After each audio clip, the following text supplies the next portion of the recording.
அருமை தமிழர்களே, அன்பான வணக்கங்கள். நம்ம பிள்ளைங்க எல்லார்கிட்டையுமே ஏதோ ஒரு திறமை இருக்குது. அதை முதல்ல நம்ம புரிஞ்சிக்கணும். பெற்றோர்கள், நீ மாடு மேய்க்கு தான் லாய்க்கு, பொட்டி கடை வைக்கு தான் லாய்க்கு, பால் போட தான், இப்படி சொல்லக்கூடாது. ஒவ்வொரு பிள்ளைக்கும் ஒவ்வொரு ஆற்றல் இருக்கும். சில பேருக்கு கணிதம் நன்றாக வரும், சில பேருக்கு பாட நன்றாக வரும், சில பேருக்கு விளையாட்டு நன்றாக வரும். சில பேர் ஒருவரை பார்த்த உடனேயே அப்படியே ஓவியமாக வரைந்து விடுவார்கள். ஏதோ ஒரு திறமை இருக்கும். ஆனால் ஆங்கிலத்தில் ஒரு அழகான பொன்மொழி உண்டு. அதனுடைய மொழிபெயர்ப்பை சொல்லுகிறேன்.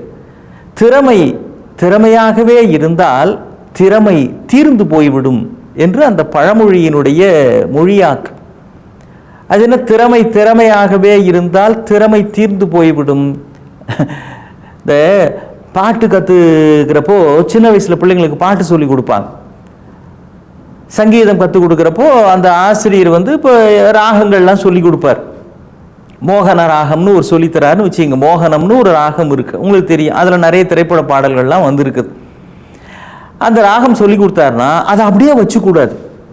அதுக்கு பிறகு அது தினம் பாடி ப்ராக்டிஸ் பண்ணணும், சாதகம் செய்ய வேண்டும்னு சொல்லுவாங்க. மிகப்பெரிய இசை உலக மேதைகள் கூட தினந்தோறும் சாதகம் செய்வார்கள். அசுர சாதகம் அப்படின்னே சொல்லுவாங்க. ஒரு நாளைக்கு 6 மணி நேரம் 7 மணி நேரம் அந்த பாடலை, அந்த ராகத்தை திரும்ப திரும்ப, அதனுடைய ஆரோகணம் அவரோகணம், அதனுடைய பிர்கா, இதெல்லாம் எந்தெந்த பாடகர்கள் எப்படி பாடுகிறார்கள்னு கேட்டுக்கணும்.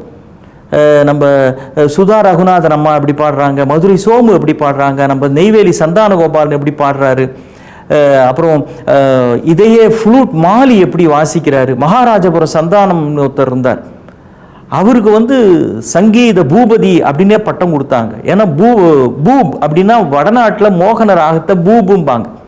அவர் அந்த ராகம் பாடுறதுல பிரமாதமானவர். அதில் நம்முடைய இளையராஜா அவர்கள் கூட மிகச்சிறந்த பாடல்களை எல்லாம் இசையமைத்திருக்கிறார்.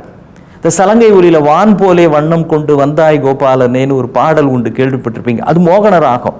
அதில் இளையராஜா ஒரு சின்ன குறும்பு பண்ணியிருப்பார். என்ன தெரியுங்களா, அந்த பாடல் முழுக்க மோகனம் தான். ஆனால் ஒரு இடத்துல மோகனங்கள் பாடி மோகவலை விரித்தாயேன்னு ஒரு வரி வரும், கேட்டிருக்கீங்களா? ஞாபகம் இருக்கா? அந்த வரி மட்டும் மோகனம் இல்லை, அது வேற ராகம். அது இளையராஜாவோட ஒரு சின்ன குறும்பு. அப்போ ஒரு இசை ஆசிரியரிடத்திலே சங்கீதம் கற்றுக்கொள்ளுகிற ஒரு மாணவி அல்லது மாணவன் இந்த ராகத்தை கற்றுக்கிட்டா அவர்கிட்ட கற்றுக்கிட்டா மாதிரி அப்படியே வச்சிருக்கூடாது. அதை மேலும் மேலும் பட்டை தீட்ட வேண்டும், கூர் தீட்ட வேண்டும். அவர்கிட்ட கற்றுக்கிட்டா மாதிரியே 15 வருஷம் மனசில் அப்படியே வச்சுக்கிட்டு இருந்தா இப்போ அந்த ராகமாகவே இருக்காது. மோகனம், நான் போகணும் அப்படின்னு உங்களை விட்டு போயிடும். அப்ப நமக்குள்ளே மேலும் மேலும் மேலும் மேலும் வைரத்தை பட்டை தீட்டத்தான் ஒளிவிடுவது மாதிரி தான் எந்த ஒரு ஆற்றலும் அதை மேலும் மேலும் மெருகேற்ற வேண்டும். இதுதான் திறமையாகவே இருந்தால் திறமை தீர்ந்து போய்விடும். அதை தீட்ட வேண்டும். ஒரு அலுவலகத்தில் புதுசாக ஒருத்தர் வேலைக்கு சேர்ந்த ஒரே வாரத்தில் மேனேஜர்கிட்ட போனார். சார், நான் ரிசைன் பண்ணுறேன் சார் அப்படின்னாரு. என்னங்க, இப்போதானுங்க வேலைக்கு சேர்ந்தேங்க, அசிஸ்டன்ட் மேனேஜர் போஸ்ட்டுக்கு நான் அப்பாயிண்ட் பண்ணீங்க, ரொம்ப நன்றி. ஆனால் இங்கே சரியாக வரலங்க அப்படின்னாரு. ஏங்க, என்ன சரியாக வரல அப்படின்னாரு. இங்கே பாருங்க, நம்ம செக்ஷனில் எப்போ பாருங்க கச்சாமுச்சான்னு பேசிக்கிட்டே இருக்கிறாங்க. யாரும் ஒன்றும் வேலையை பார்க்குற மாதிரி தெரில. இந்த சீட்டில் இருக்கிற அந்த சீட்டில் இருக்கிற பேசிகிட்டு இருக்கிறாரு. அவர் எழுந்து இங்கே வர்றாரு, இவர் எழுந்து அங்கே போகிறாரு. நிறைய டிஸ்ட்ராக்ஷன்ஸை. அது தவிர நம்ம பியூன் இருக்கிறாரு, அவர் பேசுகிற வாயை திறந்தா அது வாயா காவாயான்னு தோணுது. அப்படி பேசிகிட்டு இருக்கிறாரு.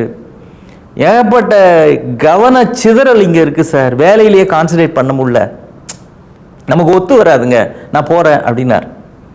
அந்த சீனியர் மேனேஜர் என்ன பண்ணார், சரிங்க அப்படின்னு ஒரே ஒரு வேலை மட்டும் கடைசியாக செய்யுங்கன்னு. இவர் சொனங்கிக்கிட்டே, சொல்லுங்க சார் செய்கிறேன் அப்படின்னார். ஒரு டம்ளர் நிறைய தண்ணியை அவர்கிட்ட கொடுத்து, இந்தாங்க, இதில் வழிய தண்ணி இருக்குது. நீங்கள் நம்ம காரிடாரில், ஆஃபீஸ் காரிடாரில் நேராக போய் திரும்பி எண்டில் போய் திரும்ப எல் ஷேப்பில் மறுபடியும் யூ டர்ன் போட்டு அப்படியே இங்கே வாங்க. ஒரு துளி தண்ணி கூட சிந்திடக்கூடாது, சரியா? ஒரு துளி தண்ணி சிந்தினாலும் உங்களை நான் இங்கிருந்து ரிலீவ் பண்ண மாட்டேன். நீங்கள் இங்கே தான் 2 வருஷம் போட்ட கான்ட்ராக்ட் படி ஒர்க் பண்ணி ஆகணும். ஒரு துளி கூட சிந்தாமல் நீங்கள் தண்ணி எடுத்துகிட்டு வந்துட்டீங்க அப்படின்னா நான் உங்களுக்கு நாளைக்கே ரிலீவ் பண்ணிடுறேன் அப்படின்னார்.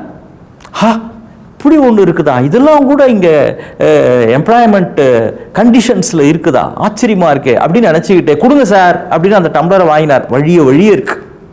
இப்போ அதை அப்படியே கையில் அப்படியே எடுத்துக்கிட்டு நேராக போய் யூ டர்ன் போட்டு திரும்ப அங்கேருந்து வந்தார்.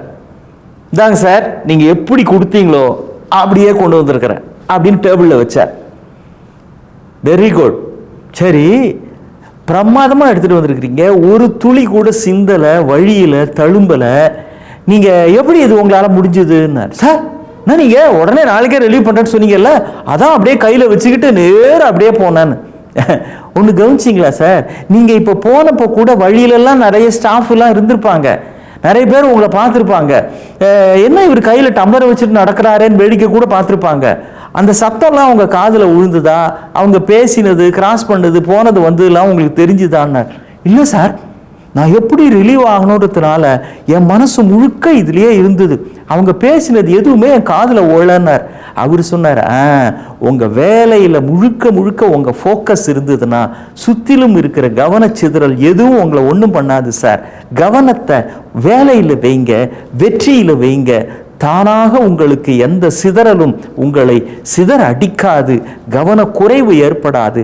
மற்றவர்கள் பேசுவார்கள், அதை நான் பார்த்து கொள்ளுகிறேன், நீங்கள் சாதனையிலே ஒளி வீசுங்கள், இங்கே தொடருங்கள், அதுதான் என் விருப்பம்னார்.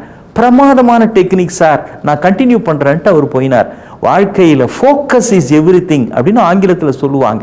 எந்த துறையாக இருந்தாலும் ஒரு தொலைக்காட்சியிலே படப்பதிவு செய்வது முதல் வாழ்க்கையில் உங்கள் தடப்பதிவு செய்கிற வரைக்கும் ஃபோக்கஸ் இஸ் எவ்ரிதிங்.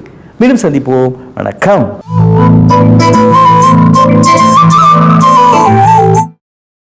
இன்னும் பல வீடியோக்களை காண சன் லைஃப் சேனலை சப்ஸ்கிரைப் பண்ணுங்க.